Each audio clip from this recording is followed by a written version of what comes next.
শারদ উৎসব বাঙালির শ্রেষ্ঠ উৎসব। দুর্গা উৎসব বাঙালির আবেগ, তেমনি শুরু হলো দুর্গাপুজোর প্রস্তুতি পর্ব। খুঁটি পুজোর মাধ্যমে ঢাকে পড়ল কাঠি। আজকের দিনটা তো খুবই ভালো দিন। প্রথমত হচ্ছে গিয়ে আজকে সারা মাসের প্রথম সোমবার। আজকে লক্ষ লক্ষ কোটি কোটি মানুষজন ভোলে বাবার কাছে ছুটছে, দৌড়ায় যে আজকে জল কী করে দেবো। আজকে তার সঙ্গে আরেকটা ভালো দিন ছিল আমাদের 21শে জুলাই। আজ দিদির প্রোগ্রাম ছিল প্রত্যেক বছরই। সেখানেও আমি হাওড়া জেলার আমি সহসভাপতি। সেখানেও আমি অনেকগুলো গাড়ি ছেড়ে নিজে গিয়ে পৌঁছেছি। লাস্ট পর্যন্ত ছিলাম, কাছে পর্যন্ত যেতে পারিনি, মাঝখান থেকে মিটিং শুনে চলে আসতে হয়েছে। তারপরে আমার এই অশ্বসতী ক্লাব, একটা প্রতিষ্ঠিত ক্লাব হাওড়া বালচৌরিতে, সেই ক্লাবেরও আমি দীর্ঘদিন ধরে প্রেসিডেন্টের সভাপতি আছি। এইখানে ক্লাবে খুব পাড়া মিলে আজকে খুব জাঁকজমক করে আজকে খুঁটি পুজো হলো। সেই পুজোতে প্রচুর মানুষজন এসছেন, পাড়ার মেয়েরা বউরা নিজেরাই জোগাড় করছেন খুব শান্তশিষ্টভাবে, যে মনে হচ্ছে যে আজকেই থেকে দুর্গা পুজো শুরু হয়ে গেছে। ওখানে করার পর তারপরে এই আমার নিজের পাড়াতে আমার বাড়ির সামনে যে শিব মন্দিরটা 8 বছরই এমন দিনে ওটা তৈরি হয়ে উদ্বোধন হয়েছিল।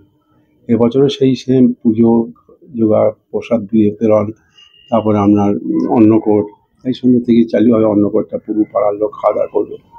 পাড়ার ছেলেমেয়েরা খুবই ভালো, নিজেরা কাজ করে নিজেরা উদ্যোগ হয়ে চালিয়ে যাচ্ছে। সেই জন্য আমি থাকি, এখন এখানেই থাকতাম, এই বাড়িতেই থাকতাম আগে, এখন বালিগঞ্জে বাড়ি থাকি। তার সত্ত্বেও এই এলাকাতে দার্শন, বালচুরি, বাংলা, সলভ, কালিয়া যে কোনো অনুষ্ঠান হলে আমি সেখানে চলে আসি সারা পেয়ে গেছে। ছোটোবেলা থেকে একসঙ্গে মিশি তো বুঝতে দিই না যে আমি এই দূরে চলে গেছি কি উপরে গেছি কি বড় ব্যবসাদার হয়েছি। আমি বুঝতে যে যেমন অস্বেচ্ছায় ছিল সেই অস্বেচ্ছায় আজও আছে। যেমন আগে যে দুর্গাপুজো ভাবাই যেত না যে দুর্গাপুজো কী করে করবো, ছোটো ছোটো ক্লাবরা চেয়ে চিনতে কোনো রকমভাবে হয়তো কোনো না হতে পারতো, কিন্তু দিদি যে সাহায্যটা করছে প্রত্যেকটা ক্লাবকে, সেই ক্লাব সাহায্য পাওয়াতে অনেক চাঁদার ভাড়াও অনেক কমে গিয়েছে। যেমনি ক্লাবগুলো চাঁদার জন্য প্রত্যেকটা ছোটোখাটো কারখানা ব্যবসাদের উপর অত্যাচার ছিল, সেটাও কিন্তু অনেকটা মেকআপ হয়েছে দিদি এই টাকাটা দেওয়ার জন্য। আমি তো খুব ছোটোবেলা থেকে, যখন তৃণমূল আসেনি, জন্মায়নি, কংগ্রেস আমল থেকে, সিপিএম আমল থেকে, তৃণমূল থেকেও আমি যে 32 বছর ধরে এই গণবিবাহ যদি 100 করে মেয়েদের বিয়ে, ছেলেদের পৈতে 100 করে, পৈতে 100 হয় না, কম বেশি যাই হয় তাই করি। ব্লাড ডোনেশনের কার্ড দেখবেন রাস্তা রাস্তা দেওয়া আছে, যে ব্লাডের কাজের জন্য কারো যদি অসুবিধা আমার কাছে চিনে যায়। দিন রাত আমার এখানে রাস্তার উপর অফিস আছে, মা দুর্গা কাঁটায়, এখানে বিলি করি। ছেলে মেয়েদের যাতে পড়তে না পারছে তার 7 তারিখে আসবেন, আপনি দেখে যাবেন কত ছেলে স্টাইপেন্ড নিচ্ছে পড়াশোনার জন্য, বই নিয়ে যাচ্ছে, হসপিটালে ভর্তি করতে পারছে না, বা বইতে ওষুধ কিনতে পারছে না। যতটুকুনি পারি এই কাজটা করে যাবে। বর্ধমানেও আমার একটা বাগান বাড়ি, সেখানেও 10খানা গ্রামে খুব দুস্থ মানুষদের রেশন দিই বিনা পয়সা, সে 30 বছর ধরে। 2টো ডাক্তার রাখা আছে, ডাক্তারের ফি লাগে না, ওষুধে পয়সা লাগে না, চশমা পয়সা লাগে না। যতটুকু পারি মানুষের সেবা করি। প্লাস খেলার মাঠ করে দিয়েছি নিজের পার্সোনাল, ছেলেমেয়েরা যাতে খেলতে পারে, সেই খেলা থেকে আমি আজকে মোহনবাগান ক্লাবের কর্মকর্তা, মোহনবাগান, ইস্টন, মোহামেডান, মানে প্রত্যেকটা ক্লাবেই আমি একটা করে পদে আছি।